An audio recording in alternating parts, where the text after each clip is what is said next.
Hello বন্ধুরা, তোমাদের সবাইকে নমস্কার জানাই এবং আমার ইউটিউব চ্যানেলে তোমাদের স্বাগত জানাই। যারা ভিডিও দেখছো তারা মন দিয়ে শুনবে এবং মন দিয়ে দেখবে। তোমাদের হয়তো এই ভিডিওটি অনেক কাজে আসতে পারে। আজকে আমি যে টিপসগুলো বলবো হাতের অক্ষর নিয়ে, যাদের হাতের অক্ষর অনেক খারাপ, যারা এঁকে বেঁকে হাতের অক্ষর লিখে এবং যাদের লাইন সমান হয় না এবং যাদের হাতের অক্ষরের জন্য স্কুলে নাম্বার কম পায় মাস্টারমশাইদের কাছ থেকে, হয়তো 1 নাম্বার সেখানে কেটে দিচ্ছে। কিন্তু হাতের অক্ষর খুবই ইম্পর্টেন্ট দরকার। কারণ পরীক্ষার যদি তুমি হাতের অক্ষর যা লিখো না কেন, যদি পরীক্ষা যদি তুমি হাতের অক্ষর যদি তোমার খারাপ হয়, এঁকে মেঁকে হয়, সমান হয় না, তাহলে মাস্টার সেখানে 1 নম্বর কাটবে। কারণ 1 নাম্বারই যথেষ্ট। তাই আজকে যে টিপসগুলো বলবো সেগুলো মন দিয়ে শুনবে, দেখবে কাজে লাগবে।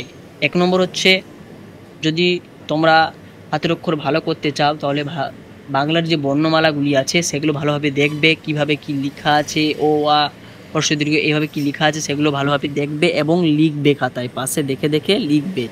2 নম্বর হচ্ছে, যে কলমে লিখবে সেই কলমটা একটু চেপে ধরবে।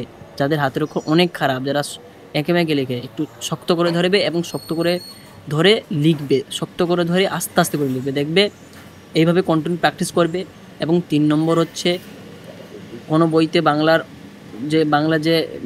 লেখা আছে, বাংলা লেখা, সেগুলো দেখে দেখে খাতায় লিখবে এবং সেগুলো রিডিং মারবে, পড়বে, দেখবে, দেখে দেখে লিখবে, দেখে দেখে আস্তে আস্তে করে লিখবে। দেখবে এইভাবে কন্টিনিউ যদি তোমরা প্র্যাকটিস করো তাহলে হয়তো হাতের অক্ষর অনেক সুন্দর হবে, আমি আশা করি।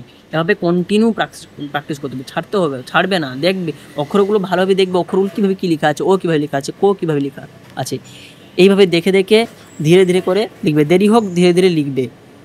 সহজ যা লিখবে ধীরে ধীরে, কোথায় কি মাত্রা, কোথায় কি ও কীভাবে লেখা আছে, কোথায় কি মাত্রা দেওয়া হচ্ছে, এইভাবে দেখবে। এইভাবে যদি কন্টিনিউ তোমরা প্র্যাকটিস করো তাহলে আমি আশা করি হাতের অক্ষর তোমাদের খুবই ভালো হবে।